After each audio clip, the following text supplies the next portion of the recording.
ফেসবুকে একটা পোস্ট করেছে যে ইন্তেসার সাদিক আদরকে ছাত্রদলের আগামী দিনে এই পোস্টে ও একটা খারাপ কমেন্ট করে যে 5 তারিখের আগে দেখলাম না রাজনীতিতে এখন কিসের ছাত্রদলের সভাপতি।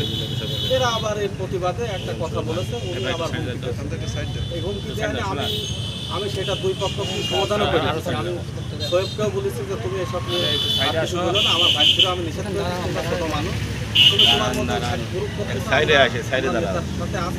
তোমার এসব নিয়ে কমেন্টারি দরকার না। একই এলাকায় আমরা বসবাস করি, শান্তি শৃঙ্খলাভাবে থাকো, আমার ভাই কিছু বলবে না, তুমি এদের সাথে করো।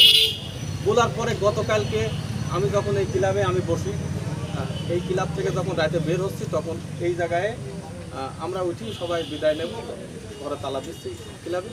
এই সময় দেখি যে আমার ভাইস্তির সাথে উনি কথা কাটাকাটি করছে।